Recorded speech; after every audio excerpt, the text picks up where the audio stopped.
느헤미야 1장 1절에서부터 5절까지 저와 여러분들이 한 절씩 교독하시겠습니다. 하가랴의 아들 느헤미야의 말이라. 아닥사스 왕 제20년 기슬루월에 내가 수상궁에 있는데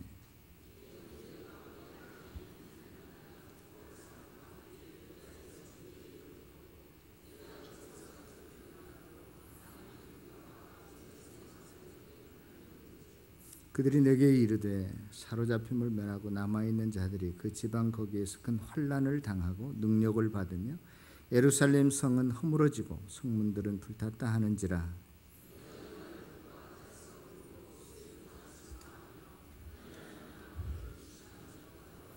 우리 다 같이 5절 읽겠습니다. 시작. 이르되 하늘의 하나님 여호와 크고 두려우신 하나님이여 주를 사랑하고 주의 계명을 지키는 자에게 언약을 지키시며 긍휼을 베푸시는 주여 간구하나이다. 아멘.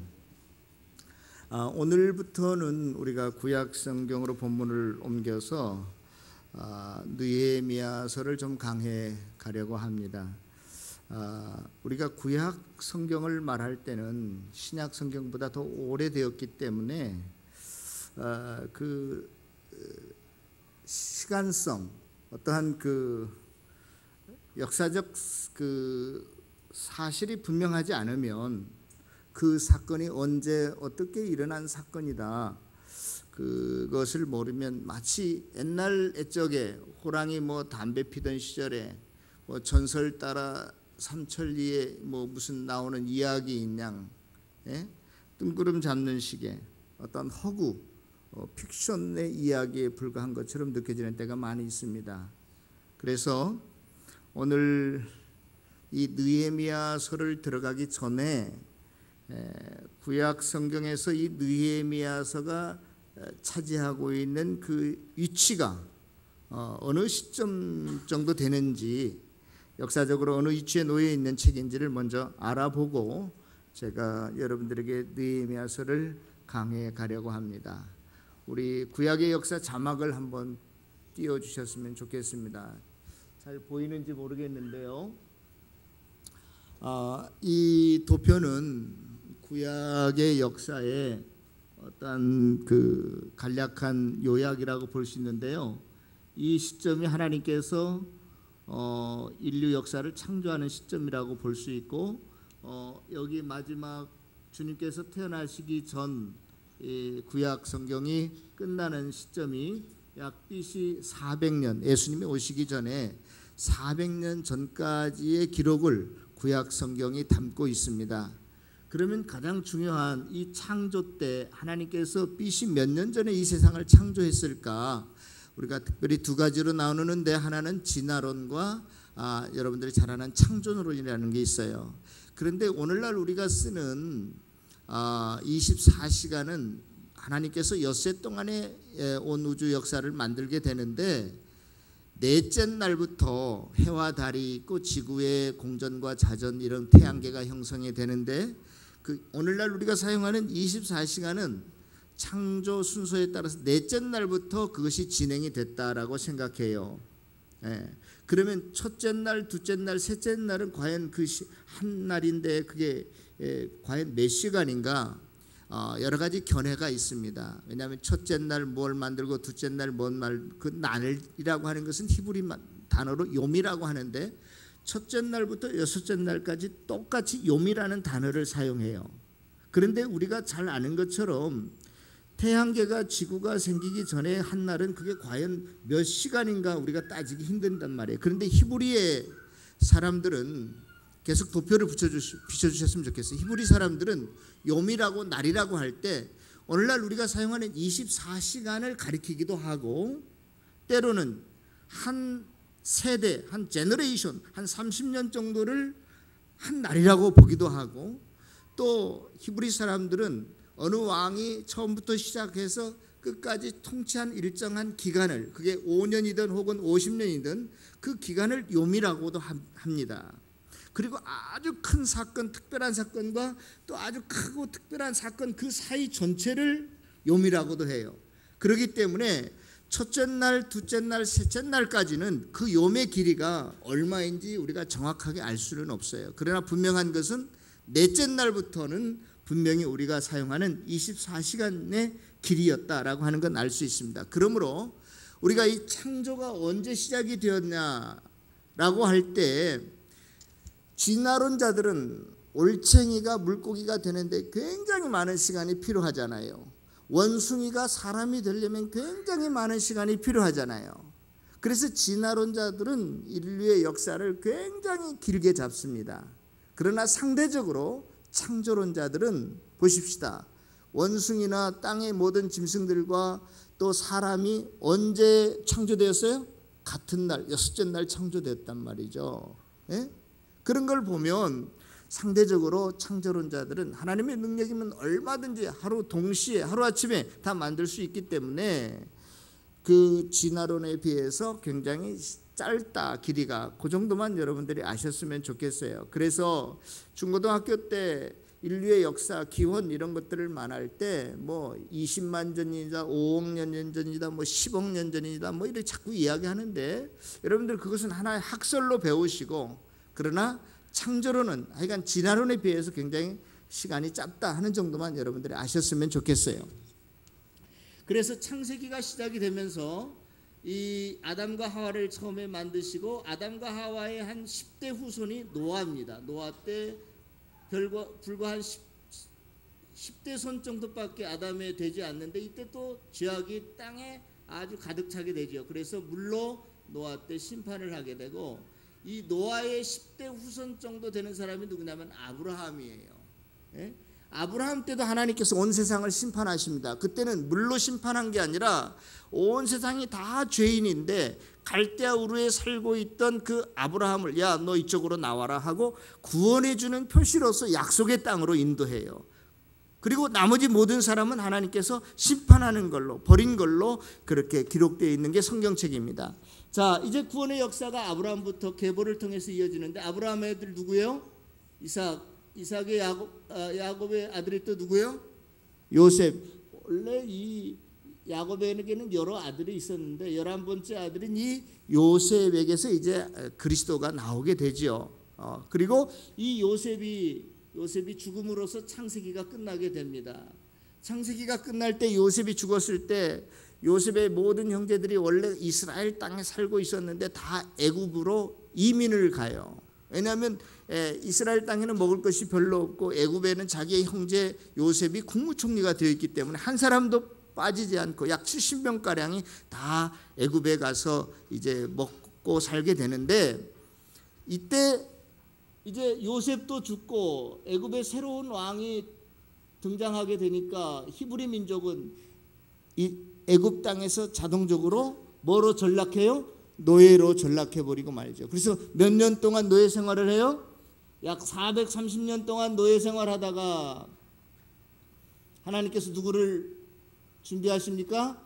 모세를 준비하시죠. 그래서 애굽에서 나오게 합니다. 이때가 언제 정도 되냐면 약 여기에 1500년, BC 1500년이라고 기록되어 있는데 정확하게 출애굽한 연도는 BC 1446년이에요. 그러니까 대충 한 1500년경에 애굽에서 나왔다. 여러분들이 그렇게 생각하시면 될 거예요. 자, 또 모세가 죽고 모세의 뒤를 이어서 누가 이스라엘의 민족의 지도자가 되냐면 여호수아가 됩니다.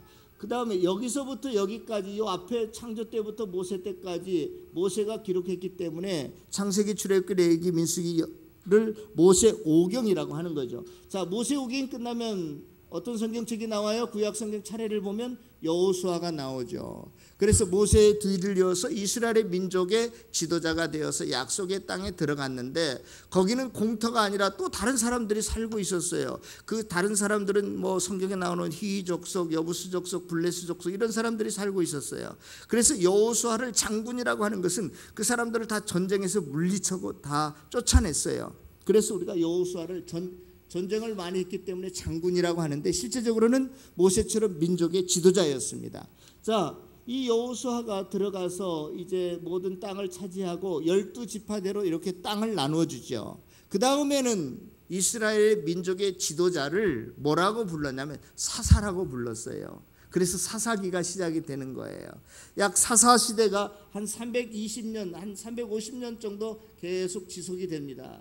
그 다음에 사사시대가 끝날 때쯤에 이스라엘 백성들이 하나님께 이렇게 이야기합니다. 아니, 우리나라 주위에는 다 왕들이 임금이 다스리는데 우리나라만 왜 임금이 없습니까? 하고 하나님께 임금을 달라고 요청해요. 그런데 이미 이스라엘은 애굽에서 종살이 노예 생활할 때부터 나라에는 임금이, 왕이 다스린다는 걸 알고 있었어요. 그럼에도 불구하고 이스라엘 나라에 지금까지 임금이 없었던 것은 이스라엘 나라는 임금이 사람이 다스리는 나라가 아니라 누가 다스리는 나라다? 하나님이 신정 정치를 하는 나라다라는 의미에서 일부러 왕이라는 그 이름을 두지 않았던 거예요. 그런데 이스라엘 백성들이 다른 이웃 나라들이 아주 우습게 보고 이거 왕도 없는 나라는 나라도 아니네 이런 식으로 나오니까 하나님께 왕을 달라고 하죠.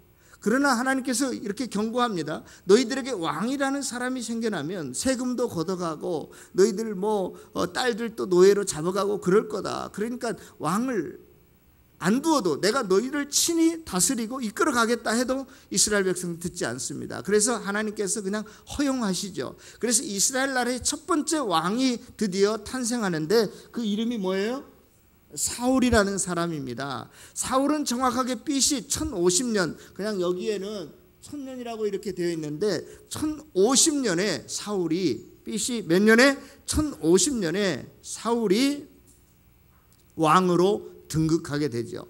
그리고 사울이 정확하게 왕으로서 40년, 또 다윗이 왕으로서 40년, 다윗의 아들인 솔로몬이 왕으로서 40년. 그러니까 통일 왕국 시대를 이룬 게 겨우 120년밖에 안 됐는데 솔로몬 아들 때 또 가서 우리나라처럼 이스라엘 나라로 이 나라가 남북으로 이렇게 갈리워져 버려요.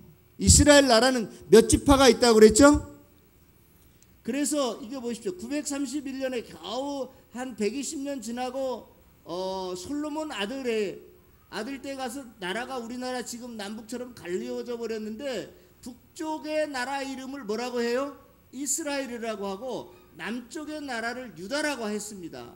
그러면 왜 이 나라 이름을 이쪽 북쪽에서 가져갔냐? 이스라엘은 12지파가 있는데 그 중에 10지파가 다 북쪽으로 가버려요. 그리고 12지파 중에 유다지파하고 레위지파 조금만 남쪽으로 가요. 그래서 유다지파가 중심이 됐기 때문에 나라 이름도 뭐라고 해요? 유다라고 하는 거예요. 그래서 이제는 북쪽 이스라엘은 이스라엘대로 왕을 세워서 나라가 진행하고 또 남쪽은 남쪽 유다 나름대로 왕을 세워서 나라가 진행이 됩니다. 그래서 이 모든 북쪽이나 남쪽의 왕들의 역사를 기록한 책이 뭐냐? 열왕기상, 열왕기하가 되는 거예요. 자, 그런데 성경에는 여기까지만 있는 게 아니라 여러 선지서들의 이야기가 나옵니다. 그래서 보면 북쪽에 있었던 활동했던 선지자가 요나, 아모스, 호세아라는 선지자는 북쪽 나라에 속해서 활동했던 선지자예요. 또 남쪽에는 오바댜, 요엘 이런 사람이 초기에 활동했던 선지자고 중기에는 이게 누굽니까? 누구죠? 잘 안 보이네요. 이사야, 미가. 그 다음에 이제 유다가 망하기 전 말기에 활동했던 선지자는 에레미야, 나훔, 스바냐, 하박국 이런 사람들이 활동했어요. 자, 북쪽 이 이스라엘은 700 BC 222년에 아수르라고 하는 나라에 멸망당합니다. 그러니 이제는 자동적으로 남쪽 유다만 남아있게 되죠. 그렇죠? 그런데 이 남쪽 유다도 BC 586년에 바벨로니아라고 하는 나라에 망하게 돼요. 그래서 이 나라 전체가 백성들이 어디에 포로로 끌려가냐? 바벨로니아라고 하는 나라로 포로로 끌려갑니다. 그 바벨로니아는 지금 이란, 이라크 그 지역으로 이스라엘 사람들이 다 어디로? 포로로 끌려가요. 그런데 이 나라가 망하기 전에 여러 선지자들, 특히 이사야 같은, 에레미야 같은 선지자는 나라가 망하지만 몇 년 만에 다시 돌아올 것이다? 70년 만에 다시 돌아올 것이다. 영원히 망하지 않고. 그래서 이스라엘 백성들이 다시 이때 고향으로 돌아오게 됩니다. 그래서 무너진 성전도 다시 짓고 성벽도 다시 쌓게 돼요. 그때 활동했던 선지자가 누구냐? 말라기, 학개, 스가랴 이런 사람이에요. 또 여기에 보면 에스라, 느헤미야, 에스더가 나오는데 이 시기에 있었던 사람이 느헤미야인데 앞으로 우리가 구약 성경에 어느 성경을 강해 가겠다고요? 이 느헤미야. 그러니까 구약 성경 전체 중에서 느헤미야라고 하는 책이 어느 시대에 있었던 책이다. 어떠한 성격의 책이다 하는 것을 여러분들이 좀 아시라는 거예요. 알겠습니까? 거의 말라기 선지자가 쓰였던 시점에 이 느헤미야도 쓰여졌습니다. 자, 그런데 이 시간 여러분들 다 함께 한번 구약 성경 책 목록을 한번 살펴보겠습니다. 구약 성경 책 목록 맨 앞에 보면 구약 성경 책 목록이라고 이렇게 차례라고 되어 있어요. 순서가.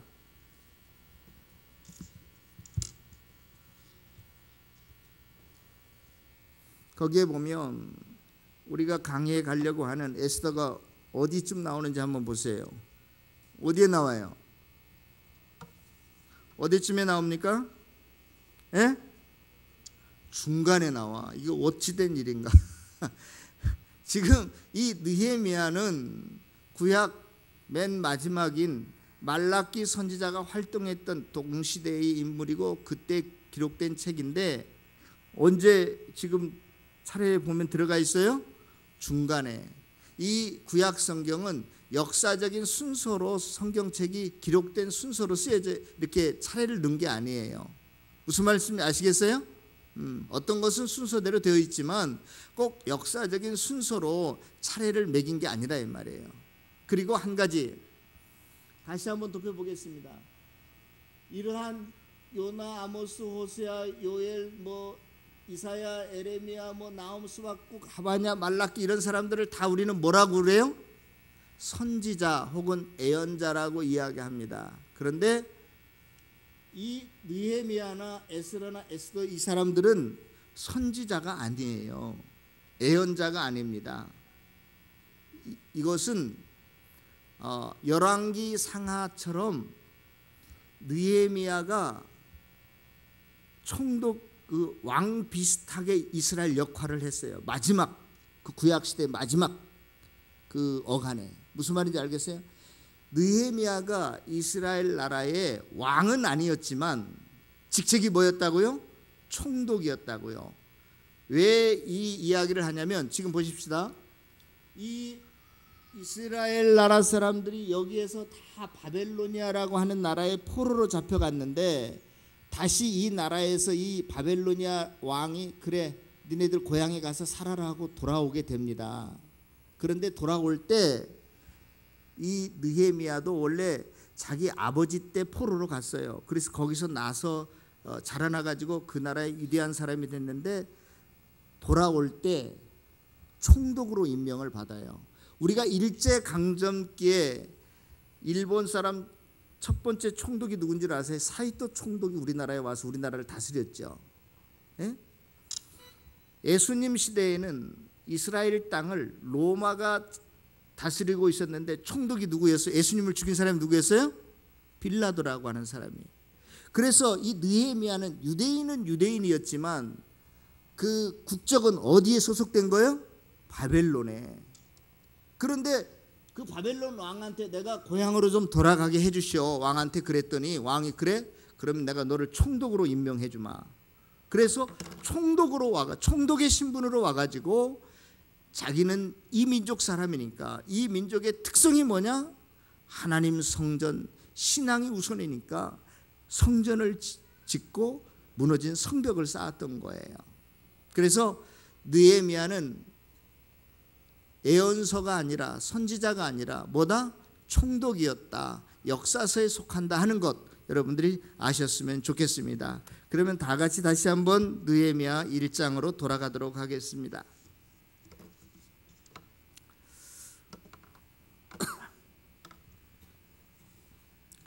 자, 느헤미야는요 그 부모가 바벨론에 끌려가서 거기서 낳고 또 자란 교포 2세나 마찬가지죠. 그렇죠? 예, 교포 2세나 마찬가지예요. 그런데 그가 어떤 사람이 되었냐면 느헤미야 1장 11절 맨 마지막에 보면 그때 내가 왕의 무엇이 되었느니라? 술관원이 되었느니라. 여기서 말하는 그 술관원이라고 하는 것은 단순히 왕이 술을 먹을 때 술을 따르는 사람이 아니라 왕이 마실 음료, 우리는 그냥 술꾼인가 알코올 중독자인가 그렇게 하기 쉬운데 이 사람들은 우리나라 숭늉처럼 그렇게 마셨거든요. 그래서 술 맡은 관원장이라고 하는 것은 단순히 술을 따르는 게 아니라 왕이 마실 포도주를 만들기 위해서 포도를 심는 일, 구입하는 일, 만드는 과정, 관리, 유통 모든 것을 다 책임지는 사람이죠. 그리고 마지막 순간에 왕이 포도주를 마실 때 왕보다도 누가 먼저 마셔요? 이 술 맡은 관원장 느헤미야가 한번 마셔보는 거예요. 그래서 아무 이상이 없으면 그걸 누구한테 드리는 거예요? 왕에게 드리는 겁니다. 그 권력의 핵심부에 있을 때는 누구나 다 그 권력의 자리를 노리기 쉽거든요. 왕을 독살하는 사람들이 많았어요. 그러니까 왕은 술 맡은 관원장이야말로 가장 내가 어떠한 사람을 임명해야 되는 거예요. 신임할 수 있는 사람, 충성을 다하는 사람에게 술 맡은 관원장을 임명하는 것입니다. 술 맡은 관원장만 묵인해주면 왕을 얼마든지 독살할 수 있어요, 없어요? 예, 독살할 수 있어요. 술 맡은 관원장이 묵인해주고 눈 감아버리면.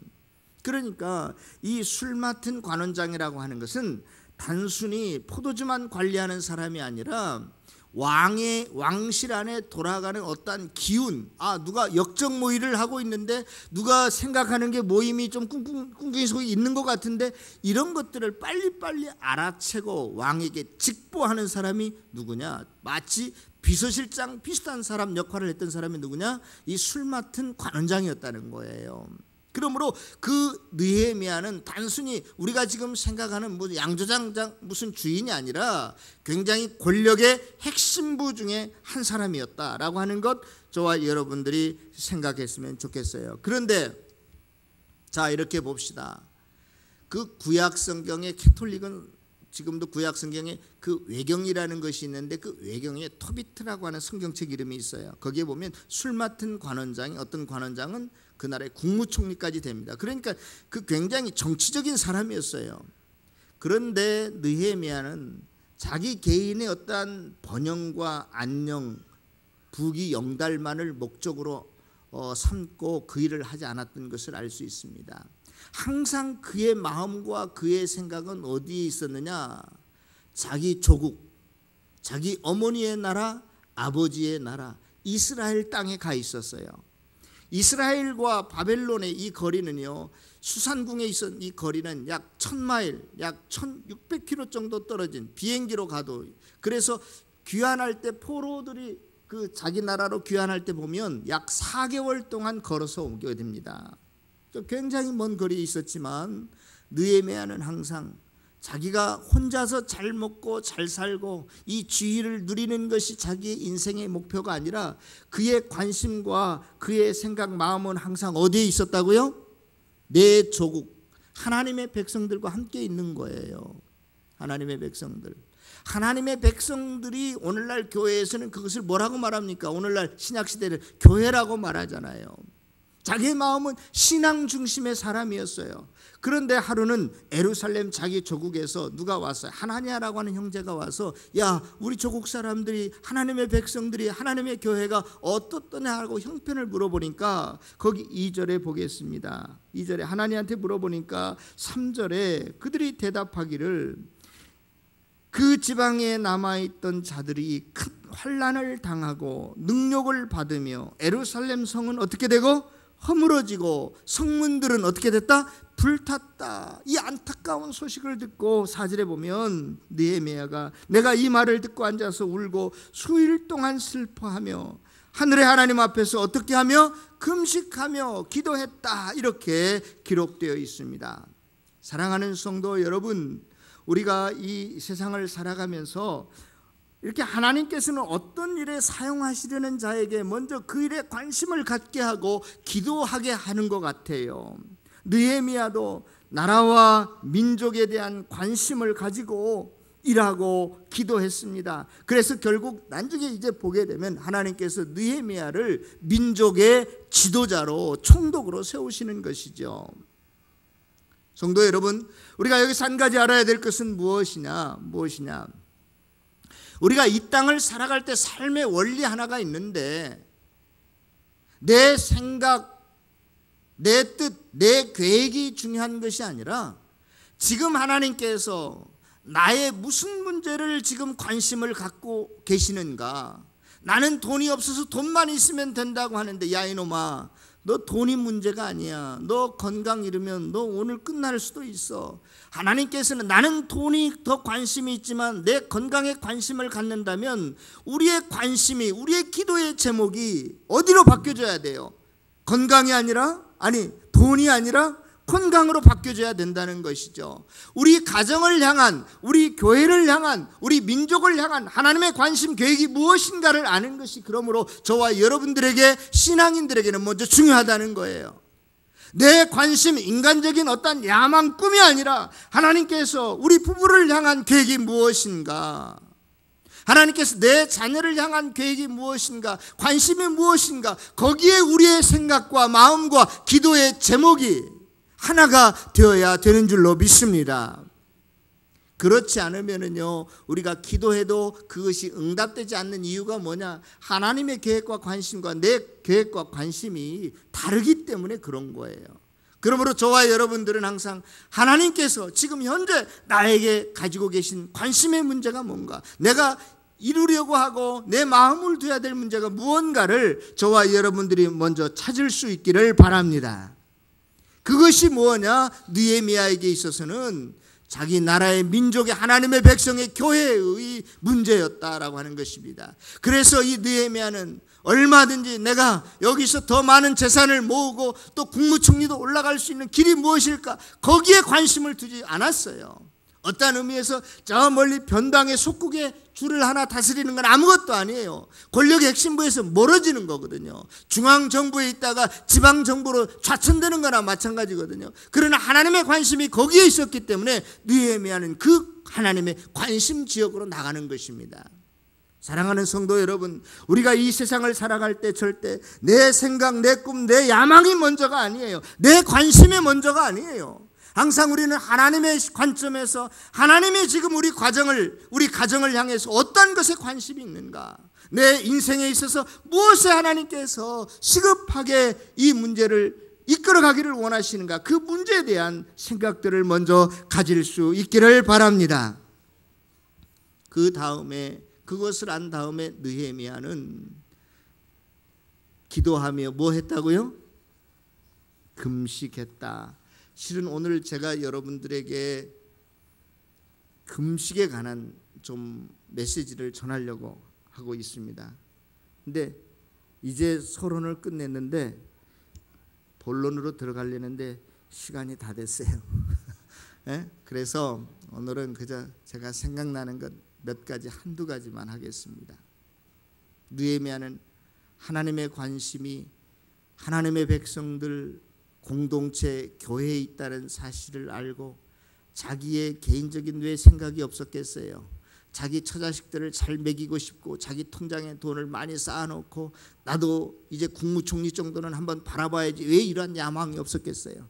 그런데 다 내려놓고 1,500km 정도 떨어진 이스나만한 조그마한 땅으로 내가 간다라고 하는 것은 모든 것 다 포기하고 가는 거예요. 그렇죠? 그 일을 시작할 때 하나님이 관심 가진 것, 하나님이 지금 이루고자 하는 그 일을 시작하려고 할 때 가장 먼저 한 게 금식기도였어요. 금식기도. 저는요,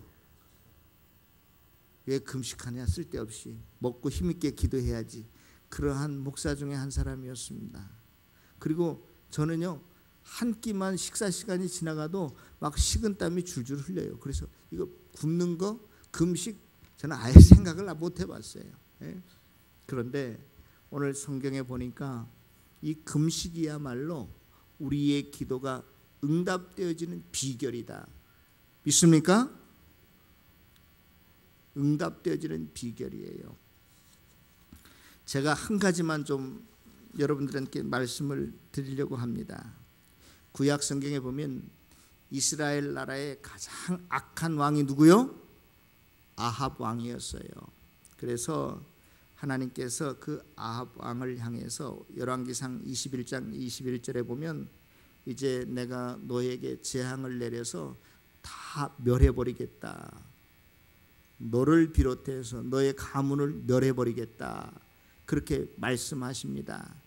그러니까 그 아합 왕이 그 말을 듣고 옷을 찢고 굵은 배로 몸을 동이고 금식하고 그렇게 기록되어 있어요.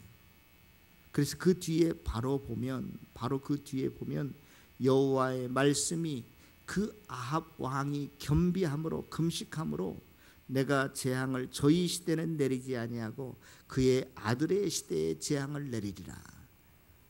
그렇게 악한 왕이었는데도 불구하고 회개하고 금식하니까 하나님께서 어떻게 하셨다? 뜻을 돌이키셨다라고 하는 것입니다. 금식 기도의 위대함이 여기에 있어요. 한 가지만 더 말씀을 드릴까요? 여러분들 요나서를 잘 알지요.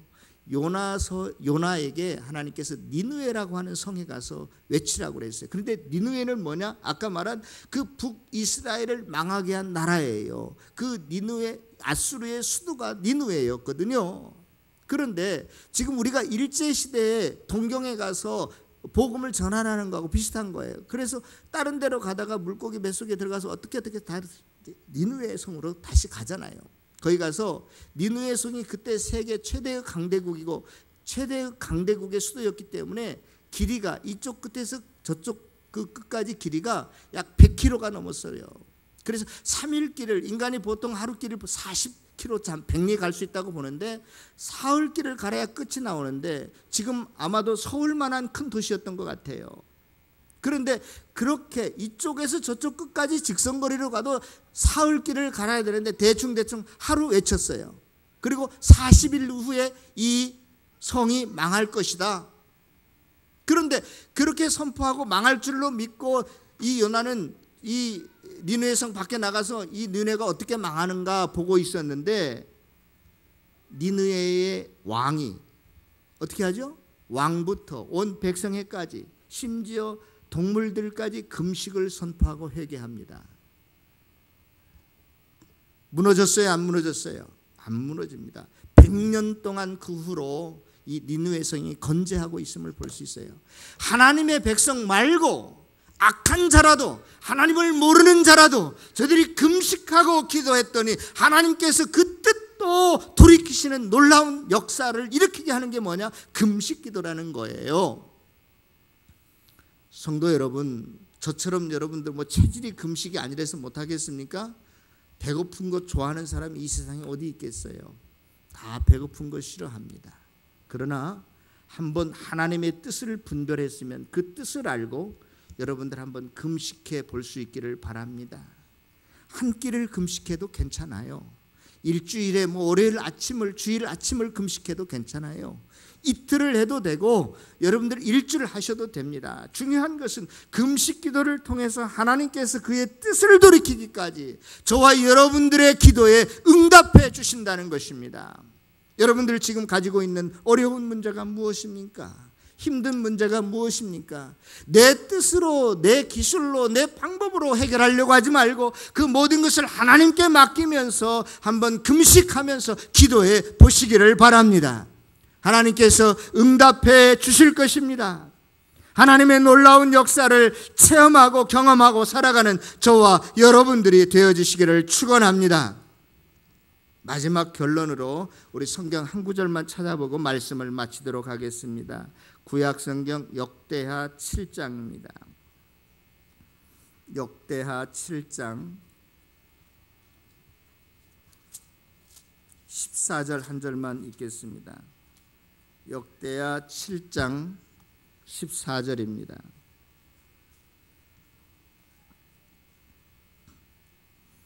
역대하 7장 구약 성경 664페이지 역대하 7장 14절 다 같이 읽겠습니다. 구약 664페이지 역대하 7장 14절 시작. 내 이름으로 일컫는 내 백성이 그들의 악한 길에서 떠나 스스로 낮추고 기도하여 내 얼굴을 찾으면 내가 하늘에서 듣고 그들의 죄를 사하고 그들의 땅을 고칠지라. 이것은 뭐냐면 솔로몬이 성전을 건축한 다음에 낙성식 때에 하나님께서 솔로몬에게 하신 말씀입니다. 솔로몬에게 12절에 보면 밤에 여호와께서 솔로몬에게 나타나셔서 13절에 내가 하늘을 닫고 비를 내리지 않거나 혹은 메뚜기들에게 토산을 먹게 하거나 혹 전염병이 너의 백성 가운데 유행하게 될 때 내 이름으로 하나님의 이름으로 내 백성이 그들이 악한 길에서 떠나 스스로 어떻게 하고요? 낮추고. 이 말은 실은 금식 기도를 의미합니다. 알겠어요? 금식 기도하면 내가 하늘에서 듣고 그들의 죄를 사하고 그들의 땅을 고칠지라. 믿습니까? 여러분, 우리나라가 지금 시기적으로 메르스라고 하는 병균 때문에 굉장히 힘들어하는 것 같아요. 또 가뭄도 일어나는 것 같아요. 우리가 한번 나라와 민족을 위해서도 한번 금식해 보면 어떨까요? 여러분들의 가정과 개인과 자녀들과 앞날을 놓고도 기도할 수 있지만 지금 나라적으로 거국적으로 힘들고 어려운 상황 속에서 우리가 느헤미야가 자신의 개인의 영달을 다 뒤로 하고 하나님의 백성인 공동체를 위해서 저 멀리 지방으로 갔던 것처럼 저와 여러분들도 나라와 민족을 위해서 기도하며 또 기도에 어려운 그 해결하기 힘든 문제를 놓고 한번 금식 기도하면서 그것이 이루어지는 놀라운 경험을 하며 살아가는 저와 여러분들이 다 되어지시기를 다시 한번 주의 이름으로 축원합니다. 기도하겠습니다.